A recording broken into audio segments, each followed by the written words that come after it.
আজকে আমি যে মুভিটি এক্সপ্লেইন করতে যাচ্ছি এটি একটি মালায়ালাম কমেডি ড্রামা মুভি। মুভিটির নাম বিবেকানন্দন বিরালেনো। বিবেক নামের এই লোকটা বইয়ের সাথে জোর করে সেক্স করে, এমনকি আরো অনেকগুলো মেয়ের সাথে সে জোর করে তার শারীরিক চাহিদা মেটায়। এবং এখানেই শেষ নয়, তার মায়ের বয়সে এক মহিলার সাথেও সে একই রকম কাজ করতে যায়। কিন্তু সে সব কেন করে এবং তার বউ আর মেয়েগুলো কেনই বা বিবেকের অত্যাচার সহ্য করে? মুভিটি যেমন ফানি তেমন শিক্ষণীয়। মুভিটির প্রথম দিকে আপনি হাসলেও লাস্টের টুইস্ট আপনার চোখে পানি নিয়ে আসবে। তাই চলুন খাটাখাট কিছু সিন দেখি মুভি শুরু করা যাক।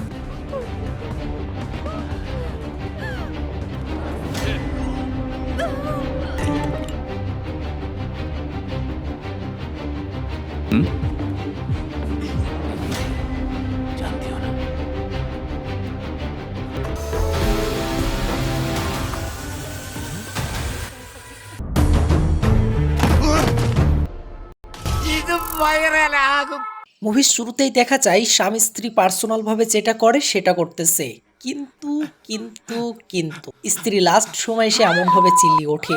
তখন শব্দ শুনে একটা মহিলা পাশের রুম থেকে বলে, কি হলো রে ভেতরে? ছেলেটা বলে, মা তেমন কিছু না, তোমার বৌমা পা পিছলে পড়ে গেছে। কিন্তু আমার বুদ্ধিমান অডিয়েন্স তো বুঝতে পেরেছে তারা কি করছিল। তো ওইসব কিছু শেষ হলে মেয়েটা আয়নার সামনে দাঁড়িয়ে তার ঘাড়ে ফ্লাশ মেরে দেখে তার ঘাড়টা এমন ভাবে খেলে গেছে। তো রোমান্সের পর যদি এরকমটা দেখা যায় তাহলে এমনটা মনে হয় না কোনো বাঘ মেয়েটার উপরে ঝাঁপিয়ে পড়েছিল? কিন্তু বাঘটা যে খেপা নাকি ভালো সেটা আপনারা একটু পরে জানতে পারবেন। তো মেয়েটার নাম সীতারা।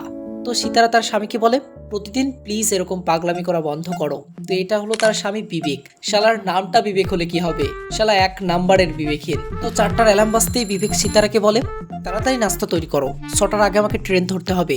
সীতারা তো রেগে তার দিকে তাকিয়ে আছে, কারণ স্বামী স্ত্রী সেক্স করে নিজেদের সময়টাকে আরো ভালোভাবে কাটানোর জন্য। কিন্তু এই বিবেক মালটা সেক্স করে বাঘের আঁচড় মারার মতো একদম খেলে খুলে দেয়। প্রতিনিয়ত মেয়েটার পুরো শরীরে আঁচড়ের দাগ কেটে যায়, সাথে মেয়েটাকে চিল্লাতে হয়। তো বিবেকের রেডি হওয়ার ফাঁকে বিবেকের সম্পর্কে এইটুকু আপনাদের জানিয়ে দিই, বিবেক একটা ভালো পোস্টের সরকারি চাকরি করে। সে শহরের স্টেট ওয়াটার ট্রান্সপোর্ট ডিপার্টমেন্টের এরিয়া ম্যানেজার হিসেবে দায়িত্ব পালন করে। মানে মোটামুটি সে একটা ভালো পজিশনের চাকরি করে। আর চাকরির সূত্রে তাকে এখনই এই গ্রাম থেকে অনেকটা দূরে কোচিতে গিয়ে পৌঁছাতে হবে। আর সে প্রায় সময়টাতেই কোচি থেকে এত দূরে তার বাড়িতে এসে তার বউয়ের সাথে কাটিয়ে আবার কাজের জন্য সকাল সকাল বের হয়ে যায়। মালটার দম বলতে হবে, তাই না? কিন্তু মালটা এখানেই কিন্তু সীমাবদ্ধ নয়।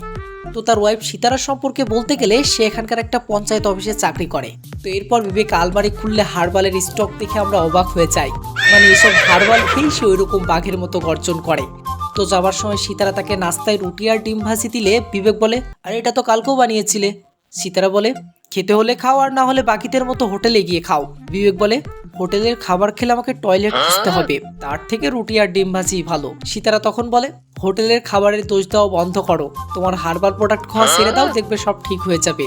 এটা শুনে বিবেক রেগে মেগে বাইক নিয়ে হাঁটতে হাঁটতেই বাড়ির বাইরে বের হয়।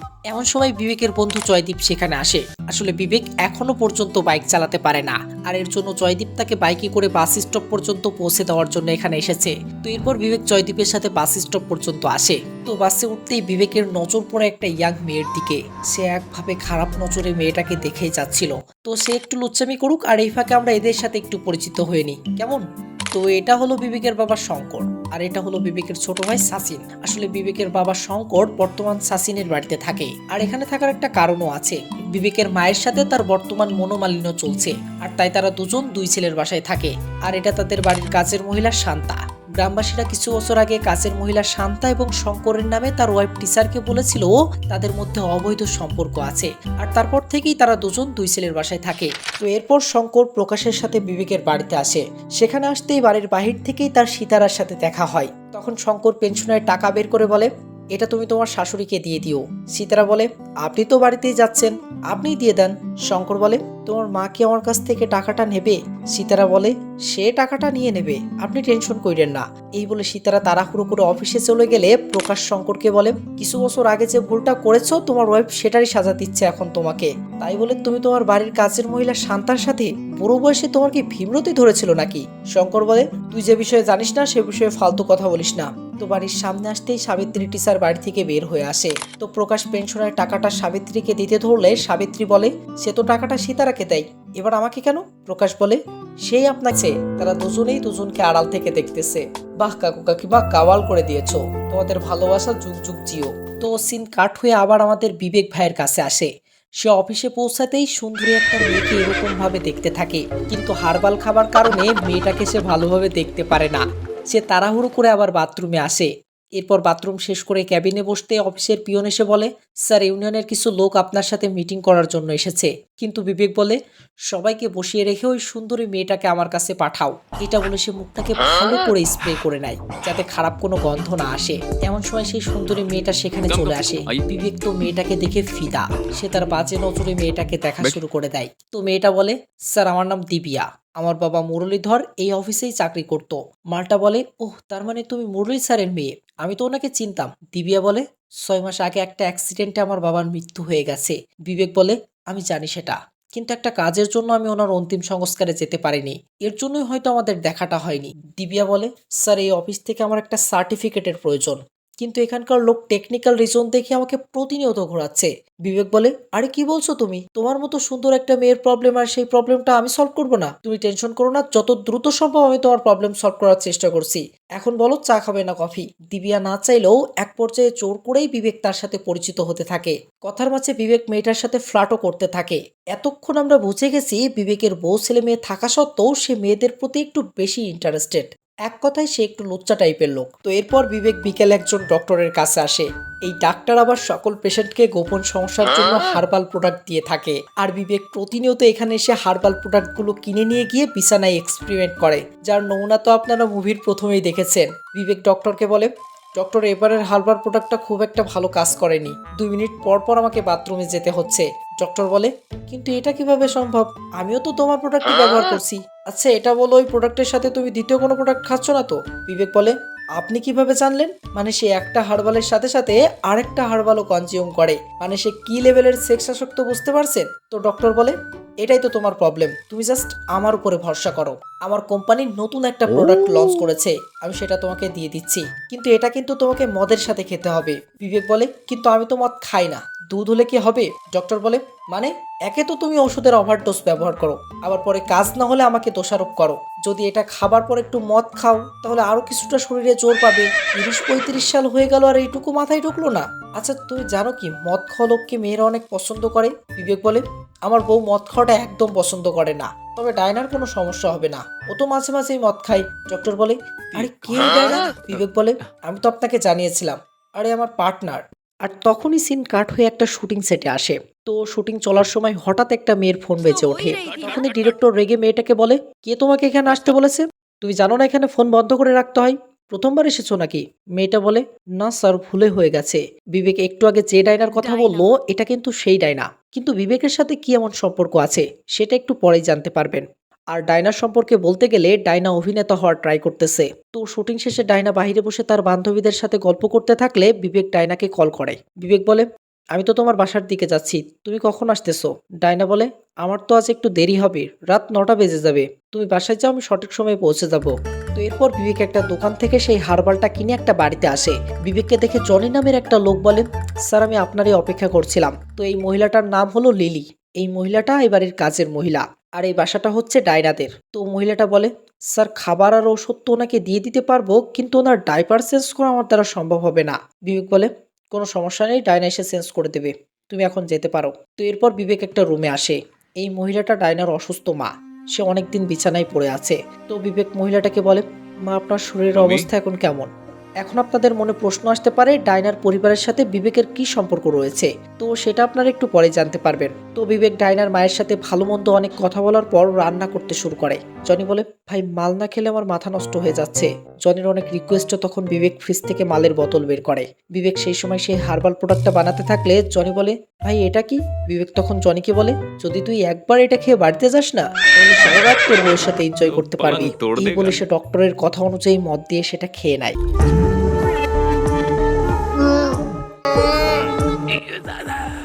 মানে সে সেক্স করার জন্য বিষও হজম করতে পারে। তো রাত 9টার দিকে ডায়না বাড়িতে আসে। বিবেক ডায়নাকে বলে, এত অল্প টাকার জন্য কেন এত রাত পর্যন্ত বাইরে থাকো? আমি তো আছি, আমি সামলে নিতাম সবকিছু। এটা শুনে ডায়না রেগে মেগে তার মায়ের কাছে আসে।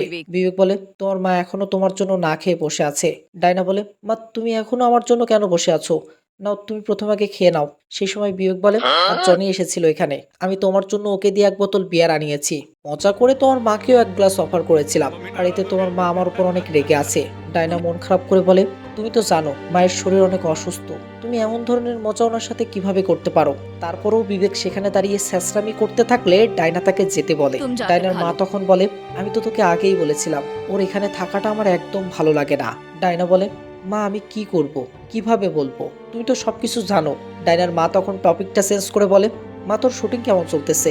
ডায়না বলে, কি শুটিং, ওই একই রকম, ওই একই dialogue, okay sir, yes sir. আসলে ডায়না অনেক বছর ধরে হিরোইন হওয়ার ট্রাই করতেছে, বাট ব্যর্থ হয়ে এখন অল্প টাকার বিনিময়ে ছোটখাটো তো একটা রোল করতেছে। তো ডায়না তার মাকে খাইয়ে দিয়ে রুমে আসে। বিবেক তখন ডায়নাকে 1 গ্লাস মদ খেতে বলে। ডায়না বলে, এসব কিছু এখন আমার ভালো লাগছে না, আমাকে এখন ঘুমাতে হবে। বিবেক বলে, আরে আমি কি তোমাকে শুতে নিষেধ করেছি নাকি? কিন্তু তার আগে একটু ওইসব তো করবো। ডায়না বলে, কেন, তোমার বউ কি কাল করতে দেয়নি নাকি? বিবেক বলে, আরে ওর সাথে খুব একটা মজা পাই না, যতটা না তোমার সাথে পাই। এখানে আপনাদের জানিয়ে দিই, বিবেকের গ্রামে বউ বাচ্চা থাকা সত্ত্বেও সেই ডায়নার সাথে এখানে লিভিনে আছে। যারা লিভিনের মানে বোঝেন না তাদেরকে বলতেছি, কোনো ছেলে ও মেয়ে রিলেশনশিপের পর যদি তারা বিয়ে ছাড়াই স্বামী স্ত্রীর মতো একসাথে থাকতে শুরু করে তাকে লিভিন বলে। আমেরিকা ও অন্য কান্ট্রিতে বিয়ের থেকে লিভিনে থাকার সংখ্যাটাই বেশি। তবে এটা আমার দৃষ্টিতে একটা জঘন্য কাজ, কারণ আমরা মুসলিম, সেহেতু মুসলিমদের নিয়ম অনুযায়ী ছেলে ও মেয়ে বিয়ের আগে কখনোই একসাথে থাকাটা উচিত নয়। তো বিবেক অনেকটা জোর করেই তাকে গোসল করতে পাঠায় এবং সাথে তাকে একটা হট ড্রেসও পরতে বলে, এবং এই ফাঁকে মাঠে খেলার জন্য 10 ঘোড়ার শক্তি নিতে আবার সেই হারবালটা খেয়ে নেয়। এমন সময় তার ওয়াইফ সীতারা ফোন করে বলে, তুমি কি তোমার ওষুধ বাইরে রেখে গিয়েছিলে? এ কেমন ধরনের ওষুধ? তোমার মেয়ে দীপ্তি খেয়ে সারাদিন টয়লেটে পড়ে আছে, তোমার মা হয়তো বুঝে গেছে তুমি এসব ওষুধ কেন খাও। তোমার কি এসব খেতে একটু লজ্জা করে না? আমি লজ্জায় তোমার মায়ের সামনে কথা বলতে পারছি না। বিবেক তার বউকে বলে, সে জানলে জানুক, তাতে আমার কি। এটা বলে সে ফোনটা রেখে দেয়। তো ডায়না ফ্রেশ হয়ে হট ড্রেস পরে রুমে আসলে বিবেক ডায়নার হাত উঁচু করে ডায়নার বগলে পারফিউম দিতে থাকে। ডায়না অস্বস্তি ফিল করে বিবেককে বলে, তুমি তো জানো এসব কিছু আমার ভালো লাগে না। বিবেক হাসতে হাসতে বলে, আরে তুমি তো জানো এটার সুগন্ধের সাথে সাথে তোমার শরীরের সুগন্ধ আমাকে পাগল করে দেয়। ডায়না বলে, বন্ধ করো এসব কিছু, এসব তোমার পাগলামি। এই বলে সে মুখ ঘুরিয়ে শুয়ে পড়লে বিবেক তার কাছে এসে জোর করতে শুরু করে। তো বিবেক বলে, তুমি যখন চিল্লিয়ে ওঠো না তখন আমার অনেক ভালো লাগে। अगर फिर मुझे हर्ट किया ना तो मार डालूंगी। ठीक है, मार दो।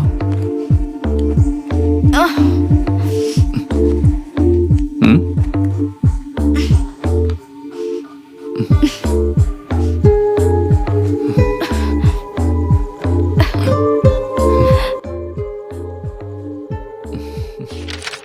তো পরের দিন সকালে অফিসে এসে বিবেক দিবিয়া নামের সেই মেয়েটাকে ফোন করে। তো বিবেক বলে, দিবিয়া আমি বিবেক বলছি, শুধুমাত্র তোমার জন্য তোমার বাবার সার্টিফিকেটটা এত তাড়াতাড়ি আমি রেডি করে ফেলেছি। দিবিয়া খুশি হয়ে বলে, স্যার আপনি এত তাড়াতাড়ি পেপারটা রেডি করে ফেলেছেন? কিন্তু স্যার আমি তো আজ পার্লারে আছি, কাল অবশ্যই আমি পেপারটা নিয়ে আসবো। বিবেক বলে, আরে তোমার পার্লার তো বাইপাস রোডের পাশেই তাই না? আমি তো ওদিকেই যাচ্ছি, আমি তোমার পার্লার এসে তোমার ফাইলটা তোমাকে পৌঁছে দিচ্ছি। এরপর বিবেক সরাসরি দিবিয়ার সাথে লাইন মারার জন্য দিবিয়ার পার্লারে চলে আসে।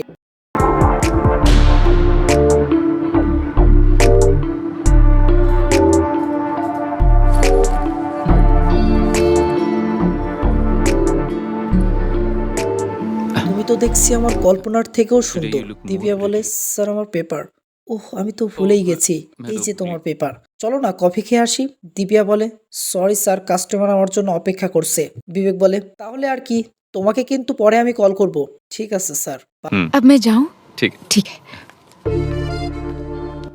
वाह, বাপরে বাপ, কি সাইজ! এর জন্য তো নতুন একটা হার্বাল প্রোডাক্ট খেতে হবে আমাকে। এরপর আর কি, বিবেক প্রতিদিন একটা বাহানা নিয়ে দিবিয়ার সাথে দেখা করতে আসে, কিন্তু দিবিয়া কিছুতেই বিবেককে পাত্তা দিচ্ছিল না। কিন্তু বিবেকও সারবার পাত্র নয়, সে দিবিয়াকে পটানোর ট্রাই করেই যাচ্ছিল। তো সিন ডাইনার কাছে আসলে দেখি ডাইনা একটা সিনেমা ইন্ডাস্ট্রিতে এসেছে ডাবিং করার জন্য। যারা ডাবিং এর মানে বোঝেন না তাদেরকে বলতেছি, আমরা প্রায় কিন্তু তামিল, তেলেগু, মালায়ালাম, হিন্দিতে দেখি। সেটা কিভাবে? সেটা হলো সেই মুভিগুলো আর্টিস্টদের মাধ্যমে হিন্দিতে ঠিক তেমন ফিলিংসে ভয়েস দিয়ে আবার এডিট করাতে পারছিল না। তখন রেগেমেগে প্রডিউসার ডায়নাকে বলে, তোমার দ্বারা হিরোইনের ভয়েস ডেলিভারি করা সম্ভব হবে না। এই বলে সে হারিসকে বলে, হারিস তুমি পরে একে একটা ছোটখাটো রোল দিয়ে দিও। ডায়না স্টুডিও থেকে বাইরে বের হয়ে কাঁদতে থাকে। সে এত ব্যর্থতা আর মানতে পারছে না, তাই সে কিছুটা হালকা হওয়ার জন্য তার বান্ধবী আশুর সাথে দেখা করতে আসে। ডায়না আপসেট হয়ে আশুকে বলে, আমি আজ পর্যন্ত আমার পার্সোনাল লাইফ সম্পর্কে কাউকে বলিনি, কিন্তু আজ তোকে বলে আমার মনটাকে একটু হালকা করতে চাই। বিবেক নামের একটা লোক হঠাৎ করে আমার লাইফে আসে। একদিন জনি ওকে আমার বাড়িতে নিয়ে আসে।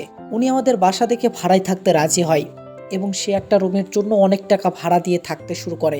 এটা ওই সময়ের কথা যখন আমার মায়ের হাসপাতালের সার্জারি চলছিল এবং আমার বাড়িতে শুধুমাত্র বিবেক আর আমিই ছিলাম। সে নিজে এসে কঠিন সময় আমাকে সঙ্গ দিতে শুরু করে, আর এভাবে করতে করতে একটা সময় আমি ওকে ভালোবেসে ফেলি। আমি জানতাম ওনার বউ ছেলে মেয়ে আছে, তারপরও ওনাকে আমার ভালো লাগতে শুরু করে এবং সেও সেই সময় আমার পাশে দাঁড়িয়েছিল। সে আমার মায়ের অপারেশনের খরচ, আমাদের সংসার খরচ, সকল খরচ সেই বহন করত। এমনকি সে আমার মাকে নিজের মায়ের মতো করে খেয়াল রাখতো। আর এরপরেই সে আমার অসহায়ত্বের ফায়দা লুটতে শুরু করে। আমি না চাইতেও তার সাথে লিভিনে থাকতে শুরু করি। আমার মা বিষয়টা জানতে পেরে আমাকে অনেকবার মানা করেছিল, কিন্তু সেই সময় আমি তার কোনো কথা শুনিনি। আসলে আমি বুঝতে পারছি না আমার কাছ থেকে ও কি চাই। কখনো কখনো তো জোর করেই আমার সাথে সেক্স করে। একটা রাতও সেক্স ছাড়া হয়তো ও ঘুমায় না। আমি সেক্স করতে গিয়ে যতক্ষণ না কষ্ট পাই ততক্ষণ নাকি ওর মজা হয় না। এর জন্য তো আমার মাঝে মাঝে মনে হয় ওর গলা টিপে ওকে মেরে ফেলি। আশু বলে, তার মানে ও ওর বউয়ের সাথেও এমনটা করে। এটা এক ধরনের মানসিক রোগ। নিজের পার্টনারকে কষ্টে দেখে ওরা অনেক মজা পায়। তুই একটা কাজ কর, তুই তোর জীবন থেকে ওকে বের করে দে। ডায়না তখন মন খারাপ করে বলে, মনে হয় না এখন সেটা সম্ভব হবে।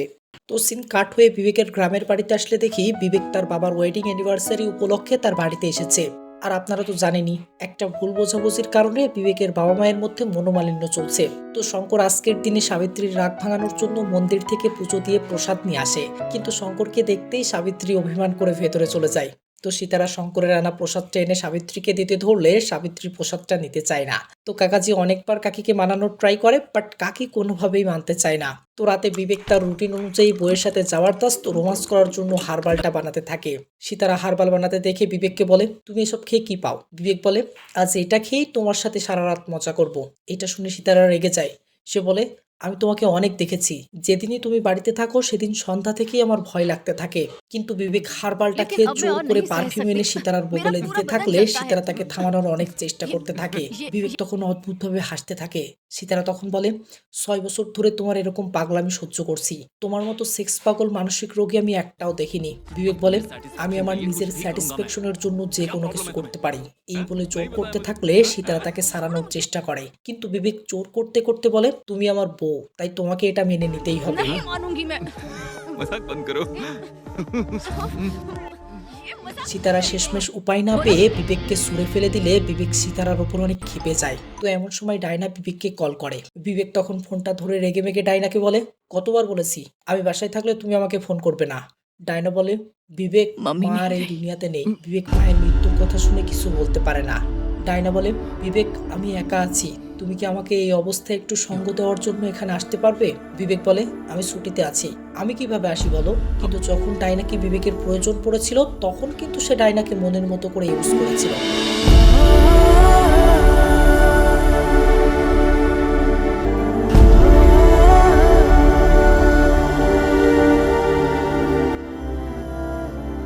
তো এভাবেই 7 দিন পার হয়ে যায়। ডায়না তার মায়ের শোকে একা উদাস হয়ে বসে আছে। তখনই তার মায়ের বলা কিছু কথা তার মনে পড়ে যায়। সে ডায়নাকে বলেছিল বিবেককে তার একদম ভালো মানুষ বলে মনে হয় না। ও তোর এবং আমার প্রতি যে ভালোবাসাটা দেখায় সেটা শুধু ওর স্বার্থ হাসিল করার জন্য। দেখিস যেদিন ওর স্বার্থ শেষ হয়ে যাবে সেদিনও তোকে ছেড়ে দেবে। তো ছুটি শেষ করে বিবেক শহরে আসে। সে ডায়নার কাছে এসে বলে, সরি, সে ব্যস্ত থাকার কারণে আসতে পারেনি। ডায়না তো ভেতরে ভেতরে রেগে শেষ, তার কারণ যেই তাকে প্রয়োজন পড়েছে তখনই সে এসে তাকে সান্ত্বনা দিচ্ছে। বিবেক বলে, আমি রান্না করছি, যাও তুমি গিয়ে ফ্রেশ হয়ে আসো। ডায়না কাঁদতে কাঁদতে বলে, তারপর পারফিউম লাগিয়ে তোমার সাথে শুতে হবে তাই তো? তুমি তোমার কাছ থেকে শুধু এটাই চাও তাই না? বিবেক বলে, তোমার এই সময় আমি তোমার সাথে সেক্স করব না, তুমি আমাকে ভুল ভাবছো। নাও এক প্যাক মদ খাও, সব ঠিক হয়ে যাবে। ডায়না চিল্লিয়ে বলে, প্লিজ তুমি আমার জীবন থেকে চলে যাও। বিবেক বলে, তোমার মায়ের প্রতি আমার ভালোবাসাটা একদম সত্য ছিল, ওনার প্রতি আমার কোনো কিছুরই চাওয়ার ছিল না, কিন্তু ওনার মেয়ের সাথে তো আর এমনটা না। তোমার প্রতিদিনকার খরচ, তোমার মায়ের অপারেশনের খরচ, ঔষধ, তোমার বাবা মাতাল, তোমাকে ধমকানোর সময় রক্ষা করা, এত কিছু তো আর আমি ফ্রিতে করতে পারি না তাই না? এরপর জোর করে चाहिए বিবেক प्यार के रूप में, समझ गई ना तुम? हाँ?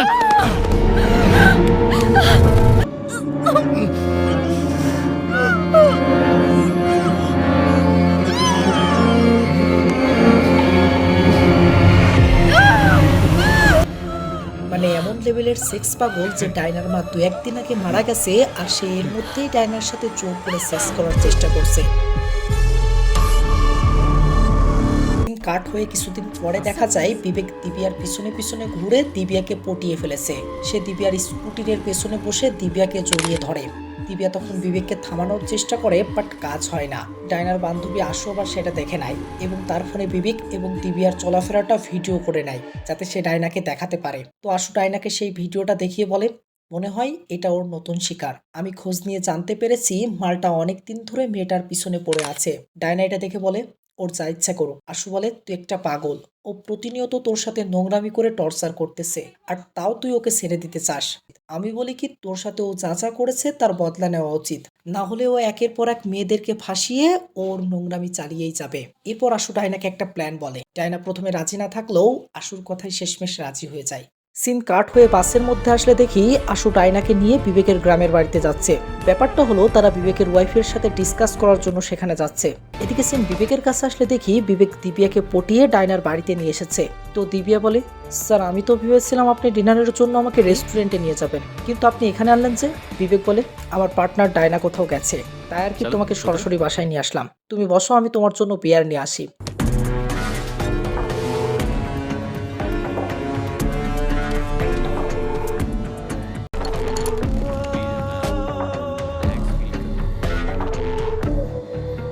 এরপর সে সুযোগ বুঝে দিবিয়ার সাথে জোর করতে শুরু করে। अरे कहाँ जा रही हो? हैं? ऐसे যে কারণে দিবিয়া বিবেকের হাত থেকে বেঁচে যায়। লিলি বিবেককে বলে, ডাইনা কোথায়? ও আমাকে না বলে কোথাও যায় না। বিবেক বলে, আমি ওকে মেরে ফেলিনি, ও একটা ট্রিপে গেছে। এই বলে সে তার রুমের দরজা লাগিয়ে দেয়। বিবেক সেই দিন রাতে সেক্স করার জন্য পুরো পাগল হয়ে পড়ে। পরের দিন সকালে আশু সীতারার খোঁজ জেনে ডাইনাকে নিয়ে সীতারার পঞ্চায়েত অফিসে আসে এবং তাকে আড়ালে নিয়ে এসে ডাইনা আর বিবেকের ক্লোজ ফটো দেখিয়ে জানায় সে কোচিতে তার পার্টনার ছিল। এটা শুনে সীতারা তো শক, মানে সীতারা ভাবতেও পেরেছিল না সে এমন ধরনের জঘন্য মানুষ। ডাইনা বলে, তুমি ভেবো না আমি তোমাকে ব্ল্যাকমেল করতে আসছি, আমি ওর সাথে থাকার আগে থেকেই জানতাম ওর বউ বাচ্চা আছে। তুমি হয়তো জানো না ও প্রতিনিয়ত আমার সাথে থাকতো। আশু বলে, তোমরা দুজন এমন এক ভিকটিম যে প্রতিনিয়ত ওর পাগলামির শিকার হচ্ছ, কিন্তু এসব নিয়ে পাবলিক প্লেসে কথা বলা যাবে না। তাই তুমি তোমার নাম্বারটা আমাদেরকে দাও, আমরা রাতে তোমাকে কল করে জানাবো। ডাইনা সীতারাকে একটা ব্যাগ দিয়ে বলে, এতে বিবেকের অনেকগুলো পার্সোনাল জিনিস আছে, এটা বাসায় গিয়ে দেখো। তো সীতারা বাড়িতে এসে সেই ব্যাগটা খুলে দেখে পুরো ব্যাগ ভর্তি হারবালের বোতল। সীতারা কান্নায় ভেঙে পড়ে। 6টা বছর সে তার সাথে সংসার করেছে, তাদের একটা বাচ্চাও আছে, আর এই সময় এসে সে সব শুনছে। এমন সময় ডাইনা আর আশু তাকে ভিডিও কল করে। ডাইনা বলে, তোমার শরীরের উপর শুধুমাত্র তোমারই অধিকার আছে এবং আমার শরীরের উপর শুধুমাত্র আমার। এটা বলে ইমোশনাল হয়ে ডাইনা রেগে বলে, আমার শরীরের প্রাইভেট পার্টে ওর দাঁতের আঁচড় রয়েছে। আমি জানি ওই শয়তান তোমার শরীরেও ওই একইভাবে আঁচড় কেটেছে, আর তুমি এসব কিছু সহ্য করে আসতেছো পুরো 6 বছর ধরে, তাই ওর বিরুদ্ধে আমাদের রুখে দাঁড়াতে হবে। এরপর সে দিবিয়া ও বিবেকের সেই ভিডিওটা দেখায় এবং বলে, এটা ওর নতুন শিকার, যদি আমরা ওকে না থামাই তাহলে ও প্রতিটা মেয়ের জীবন নষ্ট করে দেবে, এবং তুমি সবকিছু পুলিশকে জানালেও পুলিশ এই কেসে তোমাদের কোনো সাহায্য করতে পারবে না।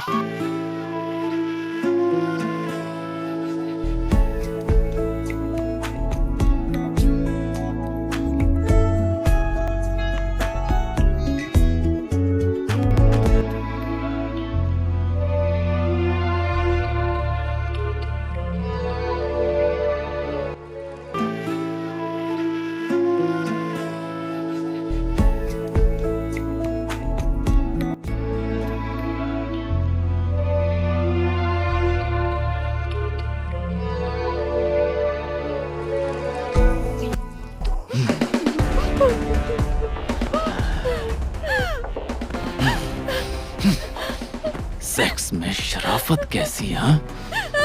এসব কিছু ভেবে সীতারাও তাদের প্ল্যানে রাজি হয়ে যায়। তো আজ বিবেকের গ্রামের বাড়িতে আসার দিন, তাই সীতারা আসল প্ল্যান অনুযায়ী তার শাশুড়িকে জোর করে বিবেক ভাইয়ের পাশে পাঠায় এবং রাতে বাড়ির বাহিরে বসে বিবেকের জন্য অপেক্ষা করতে থাকে।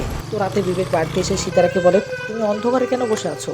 এটা বলে সে রুমে ঢুকতেই সীতারা চুপচাপ বাড়ির মেন দরজাটা লাগিয়ে দেয়, যা দেখে বিবেক ঘাবড়ে গিয়ে রুমের লাইট অন করতেই দেখে ডাইনা ও আশু ভেতরে বসে আছে। তো সীতারা পেছনের দরজা দিয়ে ভেতরে আসতেই তারা তিনজন কায়দা করে বিবেককে চেয়ারের সাথে রেখে ফেলে। चल रहा है ना, तो सहले इसे बांधो, जल्दी जल्दी करो, जल्दी जल्दी लाइट बंद, इसकी टांग पकड़ो।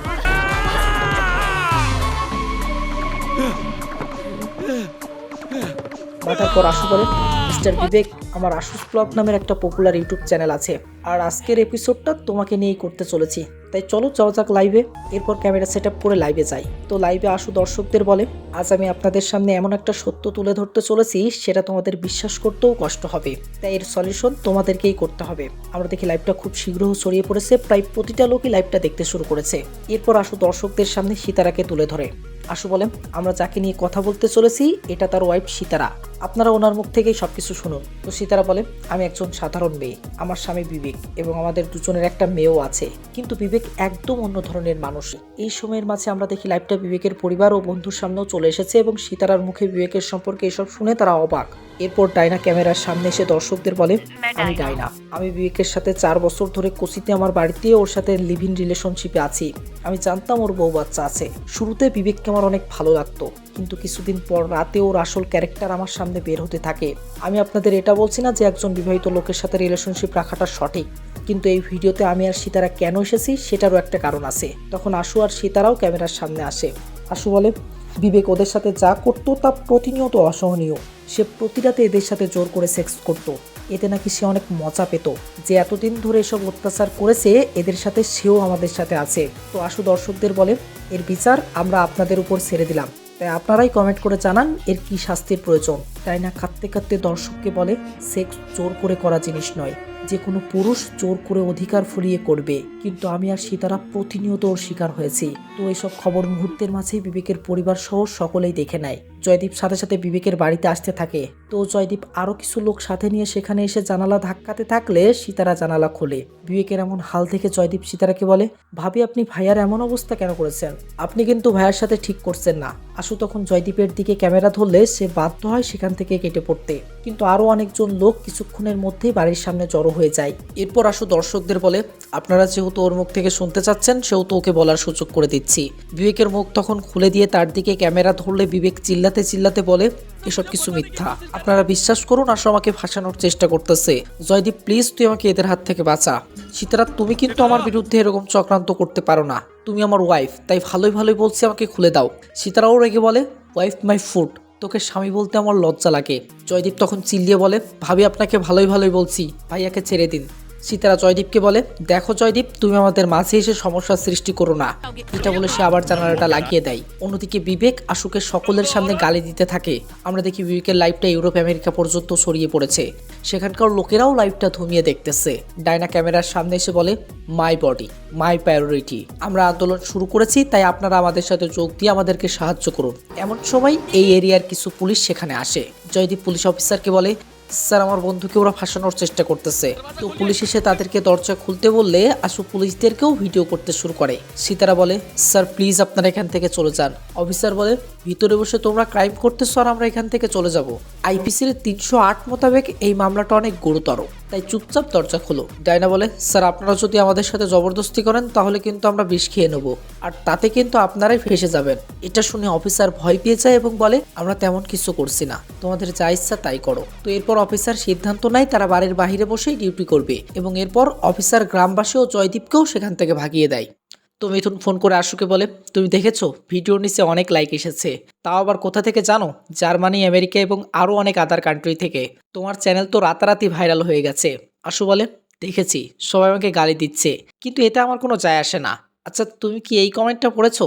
যদি ক্লাইম্যাক্স হলিউড মুভির মতো হয় তাহলে মুভির থেকে লাইভ দেখাটাই তো ভালো। এসব শুনে বিবেকের তো ফেটে যাচ্ছে। এদিকে দেখা যায় সীতারার মা ফোন করে সীতারার ওপর রাগারাগি করতেছে। সীতারা তখন রেগে মেগে ফোনটা রেখে দেয়। সীতারা ডায়নাকে বলে, মা বলছে আমি নাকি তাদের পরিবারের সম্মান ধুলোয় মিশিয়ে দিয়েছি। এখন মনে হচ্ছে মা একরকম খারাপ কথা বলেনি, ওকে শাস্তি দেওয়ার আরো অনেক রাস্তা ছিল।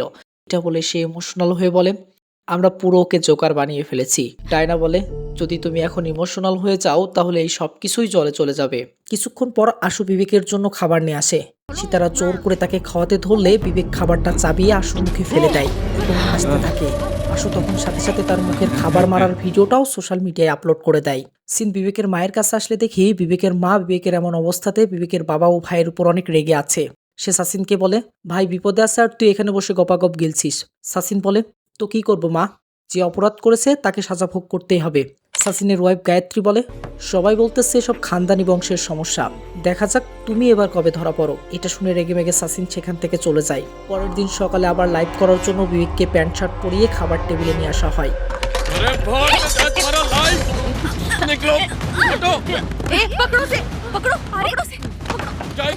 বিবেক দরজার পাশ থেকে চিল্লিয়ে জয়দীপ জয়দীপ বলে ডাকে। আশু তখন সেটাও ক্যামেরা করতে থাকে। বিবেক ডায়নাকে সিটকে ফেলে দিলে ডায়না রেগে মেগে ক্যামেরার স্টান দিয়ে বিবেকের মাথায় মেরে দেয়। শব্দ শুনে বাহিরের সবাই তো শক। বাহিরের সবাই দরজা খোলার অনেক চেষ্টা করে, বাট লাভ হয় না। সিন রুমের ভেতরে আসলে দেখি বিবেককে বেঁধে রেখে তারা আবার লাইভে এসেছে। তো আশু দর্শকদের বলে, আজ আমরা বিবেককে আবার বলার সুযোগ করে দেব, দেখি সে আজ আমাদের অডিয়েন্সদের সত্যটা বলতে পারে কিনা। কিন্তু বিবেক চিল্লিয়ে দর্শকদের বলে, ওরা আমাকে ফাঁসানোর চেষ্টা করছে, এসব কিছু সোশ্যাল মিডিয়ায় ছাড়ার একটাই কারণ টাকা কামানো, তাই প্লিজ আপনারা আমাকে এদের হাত থেকে বাঁচান। ডায়না বলে, কে কাকে ফাঁসাচ্ছে সেটা খুব শীঘ্র দুনিয়ার লোক জেনে যাবে। এমন সময় মুখ্যমন্ত্রী অনিতা ম্যাডাম তার কিছু লোকজন নিয়ে বিবেকের বাড়ির সামনে আসলে প্রেস মিডিয়ার সাথে সাথে সেখানে এসে হাজির হয়। অনিতা ম্যাডাম ক্যামেরার সামনে বলে, আমাদের সমাজে শুধুমাত্র বিবেকই নয়, বিবেকের মতো হাজারো পুরুষ রয়েছে যারা বইয়ের সাথে অত্যাচার করে তাদের ফায়দা লোটে, এবং এই কেসটা কোর্টে উঠলেও বিবেককে কোর্ট যথোপযুক্ত দোষী প্রমাণিত করতে পারতো না এবং যথোপযুক্ত শাস্তিও দিতে পারতো না। তাই বিবেককে ওরা আটক করে যে আন্দোলনটা শুরু করেছে সেটা একদম সঠিক করেছে। হ্যাঁ ঠিকই তো, আমার শরীর আমার অধিকার, তাই আমি বলছি এখন প্রতিটা নারীর উচিত তাদেরকে সাপোর্ট করা। এসব দেখে সীতারা ঘাবড়ে গিয়ে বলে, এখন তো দেখছি সবকিছু আমাদের হাতের বাইরে চলে যাচ্ছে। আশু তখন হাসতে হাসতে বলে, এটা আমারই প্ল্যান, আমি অনিতা ম্যাডামকে এখানে ডেকে এনেছি। কিন্তু সীতারা অনেক ঘাবড়ে যায় এবং বিবেকের প্রতি অনেক ইমোশনাল হয়ে যায়। সিন থানায় আসলে দেখি অল ইন্ডিয়ান অ্যাসোসিয়েশন সমিতির কিছু ছেলে সেখানে এসেছে। আসলে এরা বিবেকের পক্ষে, এরাও বিবেকের মতো নারীদেরকে ভোগের বস্তু হিসাবেই মনে করে। তো এই মালটা বিবেকের পক্ষে হয়ে বলে, স্যার আমাদের মতো পুরুষদের কি কোনো অধিকার নেই? একজন লোককে ধরে রেখে ওরা রাতভর ওকে অত্যাচার করতেছে, আর আপনারা তেমন কিছুই করতে পারছেন না। কিন্তু অফিসার বলে, সেটা আমরা দেখব, তোমরা এখন এখান থেকে ফটো। এই মুরব্বী চাচা আবার বলে, স্যার এটা আমাদের মতো শক্তিশালী পুরুষদের আওয়াজ, আপনাদেরকে মানতেই হবে। কিন্তু অফিসার চাচা মিয়াকে সহ চাচা মিয়ার লোকজনকেও থানা থেকে বের করে দেয়। এরপর দেখি বিবেকের বাড়ির সামনে দুই দল ভাগ হয়ে আন্দোলন করতেছে। কিছু পুরুষ বিবেকের পক্ষ হয়ে আন্দোলন করতেছে, আবার কিছু মহিলা সীতারার পক্ষ হয়ে আন্দোলন করতেছে। তো বিবেকের বাবার বন্ধু প্রকাশ আবার নারীদের আন্দোলনে যোগ দিয়েছে। জয়দীপ তখন চাচা মিয়াকে সাইডে নিয়ে এসে বলে, কি পাগলামি শুরু করেছো? তুমি ওদের পক্ষ কেন নিয়েছো? আমাদের বিবেক ভাইয়ের পক্ষ ওইদিকে। চাচা মিয়া বলেন, তার মানে এখন আমাকে ওখানে যেতে হবে। এই বলে সে বিবেকের পক্ষের লোকের হয়ে আন্দোলন করতে শুরু করে। বুঝলেন তো, পাবলিক এমনই, না জেনে বুঝে কেমন ভাবে একটা সাইড নিয়ে আন্দোলন করে। সিন ভেতরে আসলে দেখি আশুর চ্যানেলের প্রায় সকল দর্শকই বিবেকের পক্ষ নিয়ে কথা বলছে। এটা দেখে বিবেক হাসতে থাকে।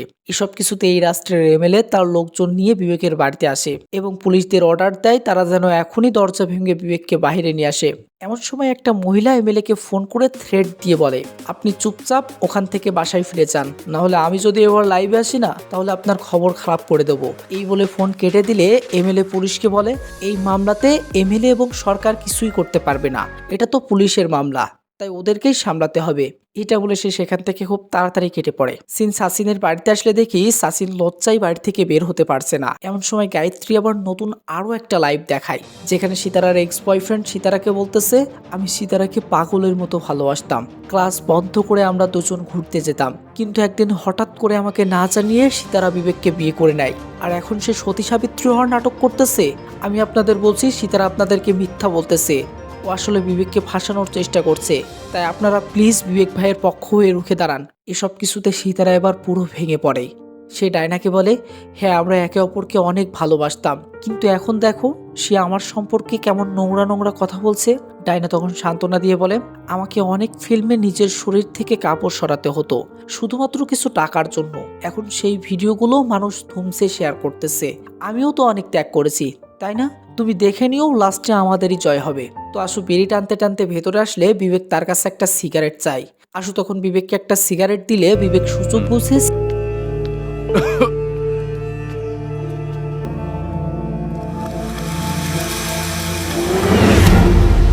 हम सब स्ट्रांग हैं।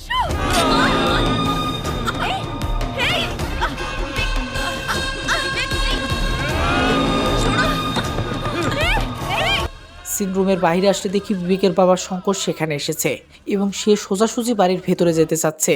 অফিসার শঙ্করকে বলে, ওদের কাছে কিন্তু বিষ আছে, কিন্তু সে কোনো কিছু না শুনে জয়দীপকে দিয়ে দরজাটা ভেঙে ফেলে।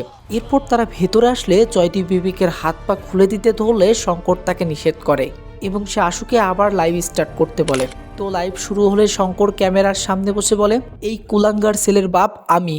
ও যতগুলো মেয়ের উপর অত্যাচার করেছে তার জন্য ওর সাজা এখনো অনেক বাকি আছে। আসলে আমার ছেলে মানুষটা কেমন তার জবাব একটা ব্যক্তি দিতে পারে এবং তার মুখ দিয়ে আপনাদের সকল সত্যটা আজ জানানো হবে।